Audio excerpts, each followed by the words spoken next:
अस्सलाम वालेकुम नाज़रीन, असीं साख न्यूज़ सां गॾु मौजूद आहियूं हिन वक़्तु जैकाबाद जे DC चौक ते, जिते सिंध एम्प्लॉइज़ अलायंस पारां मुतालबनि जी मञता लाइ अॼु ॿिए ॾींहुं बि एहतिजाजी मुज़ाहिरो करे धरणो हयो वियो आहे।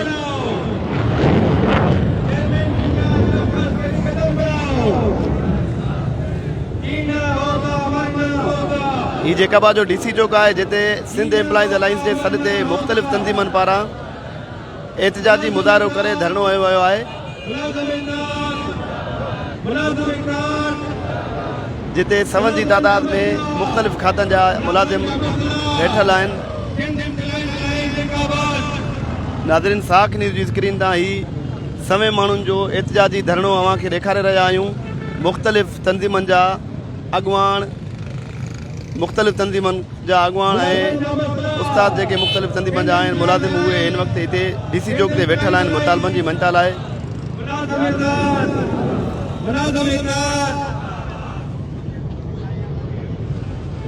आल सिंध एम्प्लॉइज़ अलायंस जे सॾ ते मुख़्तलिफ़ तंज़ीमनि पारां मुतालबनि जी मञता लाइ एहतिजाजी मुज़ाहिरो करे DC चौक ते धरणो हयो वियो आहे। हीअ अव्हां खे साख न्यूज़ जी स्क्रीन तां लाइव मंज़र ॾेखारे रहिया आहियूं।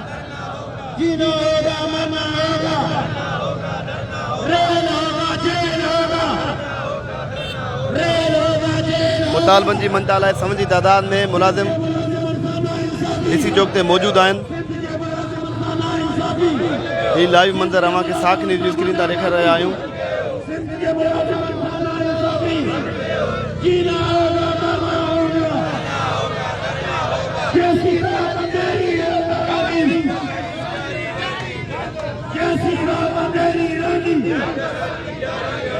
मुतालबनि जी मञता लाइ सवे उस्ताद मुख़्तलिफ़ खातनि जा मुलाज़िम हिन वक़्तु जैकाबाद जे DC चौक ते मौजूद आहिनि।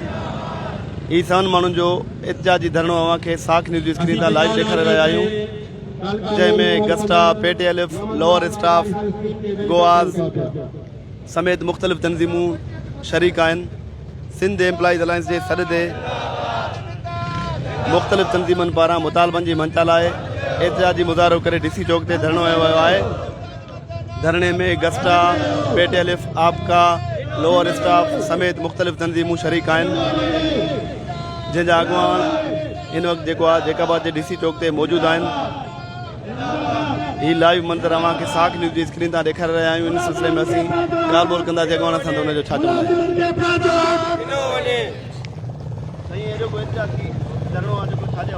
सर। अॼु जो असांजो एहतिजाज सिंध एम्प्लॉइज़ अलायंस जे प्लेटफॉर्म ते अॼु असांजे एहतिजाज खे ॿियो ॾींहुं आहे। असांजो एहतिजाज 5 ॾींहंनि जे लाइ कंटिन्यू रहंदो। अॼु 23 तारीख़ खां 27 तारीख़ ताईं असां पंहिंजो जेको सिंध गवर्नमेंट खे चार्टर ऑफ डिमांड ॾिनो आहे उन ते अमल न कयो थो वञे। पहिरियां असांजी डिमांड हुई फर्स्ट ऑफ ऑल DRA।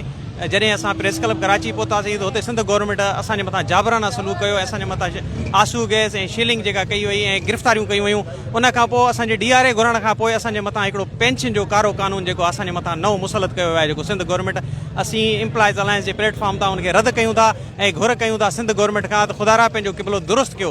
जेकॾहिं तव्हां क़िबलो दुरुस्त न कयो त हीअ सिंध जा जेके बि एम्प्लॉइज़ आहिनि हीअ अॼु पुरमन एहतिजाज आहिनि, सरापा एहतिजाज आहिनि। हीअ हितां खां जैकाबाद खां हली सिंध कराची बिलावल हाउस ताईं इंशाल्लाह घेराव कंदासीं। असीं तव्हांजे चैनल जे तवसत सां CM सिंध ऐं पंहिंजो चेयरमैन बिलावल भुट्टो ज़रदारी साहिब खे अपील था करियूं त ख़ुदारा एम्प्लॉइज़ जेको आहे उन्हनि जो जेकी बेचैनी वारी सूरत हाल आहे उहा ख़तमु कयो, हिन मसइले जो नोटिस वठी करे ऐं मसइलो हल करण जी यकीन दयानी करायो।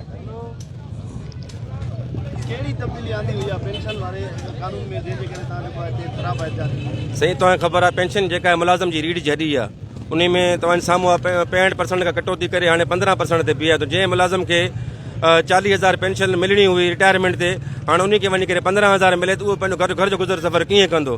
इन करे त असांजी इहे जेको एहतजाज आहे सिंध एम्प्लॉइज़ अलायंस जे प्लेटफॉर्म ते, त सिंध गवर्नमेंट खे सोचणु घुरिजे, ख़ासि करे साईं मुराद अली शाह खे इन वज़ीर आला शिको लहणो बि आहे ऐं वरी जेको आहे ग्राउंड ते अचिणो बि आहे, जेतिरो ओतिरो करे सुभाणे बर्दाश्त बि करे सघे। मुलाज़िमनि सां जेतिरे ताईं नाइंसाफ़ियूं मुशरफ दौर में बि न आहिनि थियूं, जेतिरो जेको आहे नाइंसाफ़ियूं हाणे मुराद अली शाह करे थो पियो, क़यादत खे मिसगाइड थो करे, सभिनी खे मिसगाइड थो करे। असांजी इहा ई पुरज़ोर अपील आहे चेयरमैन बिलावल भुट्टो ज़रदारी साहिब खां फिलफोर एंड करप्ट CM खे हटायो वञे, नओं CM आंदो वञे जेको मुलाज़िमनि सां नाइंसाफ़ी थो करे, जेको ॾाणनि वांगुरु मुलाज़िमनि खे ताड़ियूं वेठो आहे, पंहिंजी मरातूं जेको आहे 100% वधाईंदो थो वञे ऐं मुलाज़िमनि खे जेको आहे हिन टाइम तज़लील ऐं ज़लालत जो शिकार के लाठी चार्ज करे उस्तादनि जे मथां, नियाणियुनि जे मथां, लेडी हेल्थ वर्करनि जे मथां कंहिंजो को ख़्यालु ई उन खे न आहे। असांजो इहो ई मुतालबो बिलावल भुट्टो ज़रदारी खां इन करप्ट CM खे फिलफोर हटायो वञे, जे पंहिंजे वाल जो नालो बि लॼायो आहे।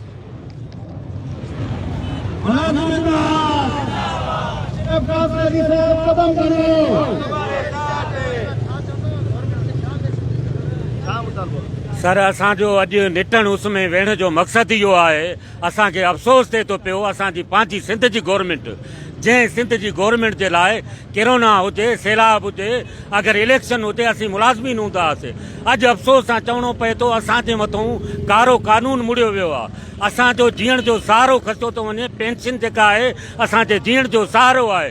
छा असां रिटायरमेंट खां पोइ उन औलाद खे वणंदासीं जंहिं औलाद खे असां पालियो आहे? छा उन रिटायर थियण खां पोइ असां पंहिंजूं दवायूं वठी सघंदासीं? असांजा 75% मुलाज़िम बीमार आहिनि, कंहिंखे ॿ मर्ज़, कंहिंखे 4 मर्ज़ आहिनि। असीं सिंध गवर्नमेंट खे अपील था कयूं असांजा जेके असांजे मथां कारा कानून मुड़िया विया आहिनि इहे ख़तमु कया वञनि ऐं DRA अलाउ ॾिनो वञे। महिरबानी। नाज़रीन, ये मुज़ाहिरनि जूं ॻाल्हियूं तव्हां ॿुधियूं जेके मुलाज़िम हिते वेठल आहिनि। हिननि जो चवणु आहे त जेका वज़ीर आला मुराद अली शाह मुलाज़िमनि सां नाजादियूं करे रहियो आहे। हिन वक़्तु मुलाज़िमनि सां उहे नाजादियूं थी रहियूं आहिनि जेके डिक्टेटरनि बि न कयूं।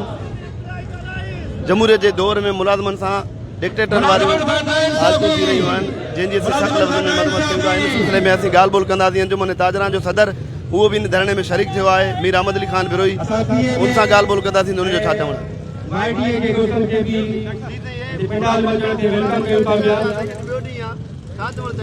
बिस्मिल्लाह रहमान रहीम। अॼु मुलाज़िम जो इhtजाज जेको वेठा आहिनि बुख हड़ताल ते, मां हिन जो हिमायत थो कयां ऐं सिंध गवर्नमेंट खे मुतालबो थो कयां त फौरन जा मुतालबा मंज़ूर कया वञनि, मुलाज़िम खां बेचैनी ख़तमु कयो वञे। जेको हिन जो ॾाढो वॾो बेचैनी आहे, मुलाज़िम सॼो सिंध पर इhtजाज में गॾु आहे, सॼियूं ऑफिसूं तालूं आहिनि। मां अपील कंदुसि वज़ीर आला सिंध हुकूमत खे त फौरन ॾिनो बेचैनी मुलाज़िमनि में ख़तमु कयो, मुतालबा पूरा कया वञनि। साईं, हीअ एहतजाज सिंध सतह ते आहे, उनजी हिकु कड़ी आहे जो अॼु हिते पाण मौजूदु आहियूं। सिंध गवर्नमेंट जे कन ते जूं ई नथी चुरे ऐं ईअं न थिए जो सिंध गवर्नमेंट जेका आहे हिन एहतजाज जो असर बर्दाश्त न करे हमेशह जे लाइ हली पए। असां मुतालबो था कयूं त सिंध एम्प्लॉइज़ जा मुतालबा मञे, जेका मुलाज़िमनि में बेचैनी आहे ऐं हक़ीक़ी बेचैनी आहे उनखे ख़तमु कयो वञे। बिस्मिल्लाहिर्रहमानिर्रहीम। जीअं त पाकिस्तान मेडिकल एसोसिएशन तरफ़ां असां पूरे सॼे सिंध में ही एम्प्लॉइज़ जेके भेण सां असां गॾु आहियूं, हिन जे एहतजाज में असां उन सां गॾु आहियूं। असां पंहिंजी OPD जी जेको आहे सो 2 घंटनि जी बाइकाट जेको आहे कयो आहे सवाइ एमरजेंसी खां। जेकॾहिं हिननि जा मुतालबा असांजा तस्लीम नथा कया वञनि त पोइ असां ऑल ओवर टोटल OPD जी बि जेको आहे सो मुकमिल तौरु जेको आहे सो उहा बंदि कंदासूं ऐं एमरजेंसी खे बि थी सघे थो बंदि कंदासूं। असीं हुकूमत खां इहो मुतालबो था कयूं त फौरन जेको आहे सो मुतालबा तस्लीम कया वञनि ऐं मुलाज़िमनि जूं बेचैनी जेको आहे सो दूर कई वञे। जेका बि आहे हर खाते जा मुलाज़िम हिन वक़्तु जेको आहे DC चौक ते सरापा एहतजाज वेठल आहिनि। हिन जो चवणु आहे त जेको रिटायरमेंट खां पोइ पेंशन में जेको कानून में हेर फेर कई वई आहे उहो असांखे मंज़ूरु न आहे। पेंशन में जेका कटौती कई थी वञे उहा असांखे मंज़ूरु न आहे। उहो असांजो बुनियादी हक़ आहे। मुलाज़िम रिटायर थियण खां पोइ जेको आहे पेंशन जे सहारे ई हूंदो आहे, उनमें बि कटौती करणु हिकिड़ी वॾी ज़्यादती आहे। हिते हिन वक़्तु जेको आहे सिहत खातो, हेल्थ खातो, रेवेन्यू समेत, तालीम खाते समेत हर खाते जा मुलाज़िम जेको आहे हिते मौजूदु आहिनि। ही साख न्यूज़ जी स्क्रीन ते तव्हांखे लाइव मंज़र ॾेखारे रहिया आहियूं, जंहिंमें हर खाते जा मुलाज़िम शरीक आहिनि। ही DC चौक ते वेठल आहिनि हिन वक़्तु निटण उस में पंहिंजे मुतालबनि जी मंता लाइ।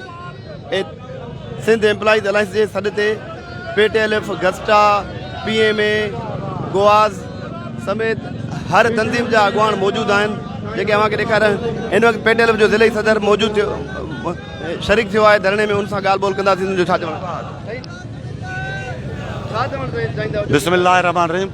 तव्हां दोस्तनि जी महिरबानी। सभ खां पहिरियां त तव्हांखे ख़बर हूंदी त पूरे सिंध में पंहिंजो सिंध गवर्नमेंट जेका पेंशन रिफॉर्म जेको कारो कानून नाफ़ुज़ कयो आहे, जेका सिंध जे मुलाज़िमनि जी ईअं सम्झो त आख़िरी चादर आहे, जेका सिंध मुलाज़िम पंहिंजी सॼी ज़िंदगीअ जा 40 साल ऐं उमिरि जा 60 साल पूरा करे थी, ऐं उन में जेको आहे त 45% कट हणी सिंध जे मुलाज़िम ते जेको वॾो दहाड़ो हयो वियो आहे, जंहिं ख़िलाफ़ु पूरी सिंध जा जेके बि मुलाज़िम आहिनि, 40 डिपार्टमेंट आहिनि, जंहिंमें 30 ज़िला ऐं सभई तालुका अॼु पूरे सिंध में तव्हां ॾिसंदा हूंदव सभई जेके मुलाज़िम रोडनि ते सरापा एहतिजाज आहिनि। तंहिं करे जेको पीपुल्स पार्टी गवर्नमेंट आहे, जेका सिंध गवर्नमेंट पीपुल्स पार्टी जी आहे, पीपुल्स पार्टी ॿियनि सूबनि में त हमेशह मुलाज़िमनि जी ॻाल्हि करे थी, पर बदकिस्मती सां पंहिंजी गवर्नमेंट सिंध गवर्नमेंट आहे, हिते हिकिड़ो वॾो बिटो मयार आहे। जॾहिं त सिंध एम्प्लॉइज़ अलायंस पंहिंजे हक़नि लाइ गुज़िरियल 3 महीननि खां सरापा आहे, जेको पंहिंजो पघार जे मदे में इज़ाफ़ो ऐं DR अलाउंस जेको ॿियनि सूबनि जीअं पंहिंजो KPK बलूचिस्तान उन्हनि सूबनि न आहिनि, जॾहिं त सिंध गवर्नमेंट इन खां कासर आहे। बजाए इन अलाउंस ॾियण जे करे अञा रोज़ नवां हिकिड़ा बेरहम नोटिफिकेशन कढिया था वञनि, जंहिंखे असां सख़्तु लफ़्ज़नि में उनजी मज़म्मत कयूं था ऐं पीपुल्स पार्टी गवर्नमेंट खे गौर कयूं था त असांजो जेके बि तव्हां नोटिफिकेशन पंहिंजो पेंशन रिफॉर्म्स में कढियो आहे, फिलफोर उनखे जेको आहे कैंसिल कजे। ॿी सूरत में ही सिंध जा मुलाज़िम 6 अक्टूबर ते इंशाअल्लाह अज़ीज़ हिते लखनि जे तादाद में जेके आहिनि उहे कराची जेको आहे बिलावल हाउस सां धरणो हूंदा। जेतिरे ताईं असांजो ही मुतालबा जेके आहिनि मंज़ूर न कया वेंदा, ओतिरे ताईं हीअ एहतिजाज असांजो जारी सारी रहंदी। सर जेको असांजा मरला मुख़्तलिफ़ मरला, हीउ जेको टियों मरलो असांजो हले थो 23 तारीख़ खां वठी 27 तारीख़ ताईं आहे, जेको आहे त जेके बि इदारा आहिनि, जेके बि गवर्नमेंट जा इदारा आहिनि, उहे सभु बंदि हूंदा। इवन स्कूल बि जेका तदरीसी अमल आहे उनजी असां बाइकाट करे चुका आहियूं ऐं उहे बि बंदि रहंदा। इन खां पोइ जेको 6 तारीख़ असांजो ॿियो मौक़ो आहे, जेको तमामु वॾो हिकिड़ो जेको स्ट्रांग जदोजहद आहे, उहो कराची बिलावल हाउस लाइ आहे। तव्हां मुलाज़िमनि जूं ॻाल्हियूं ॿुधियूं। ही PTLF जो ज़िले सदर अब्दुल जब्बार खोसो, जंहिंजो चवणु आहे त जेको सिंध में बिटो मयार हली रहियो आहे। पाकिस्तान पीपुल्स पार्टी मुलाज़िमनि सां नाजादियूं करे रही आहे। ॿियनि सूबनि में मुलाज़िमनि ऐं आम माण्हुनि जे हक़नि जी ॻाल्हि कंदड़ पंहिंजे सूबे में मुलाज़िमनि जा हक़ हड़प करे रही आहे। सिंध एम्प्लॉइज़ अलायंस जे सॾ ते 7 जी तादाद में मुख़्तलिफ़ खातनि जा मुलाज़िम हिन वक़्तु जेकाबाद जे DC चौक ते मौजूदु आहिनि। ही धरणे जा लाइव मंज़र अव्हांखे ॾेखारे रहिया आहियूं साख न्यूज़ जी स्क्रीन तां, जंहिंमें सिंध एम्प्लॉइज़ अलायंस जे सॾ ते PTLF गस्टा PMA अंजुमन ताजरान समेत सभई तंज़ीमूं शरीक आहिनि। लोअर स्टाफ बि हिन धरणे में शरीक आहे, अव्हांखे ॾेखारे रहिया आहियूं। आपका जा अॻुवान बि मौजूदु आहिनि। ही 7 जी तादाद में मुख़्तलिफ़ खातनि जा मुलाज़िम जेके पंहिंजे मुतालबनि जी मनता लाइ हिन वक़्तु सरापा एहतिजाज बणियल आहिनि। जेकाबाद जो DC चौक मुलाज़िमनि जेकाबाद जे DC चौक ते 7 जी तादाद में मुलाज़िम मौजूदु आहिनि। ही धरणो अव्हांखे साख न्यूज़ जी स्क्रीन तां लाइव ॾेखारे रहिया आहियूं।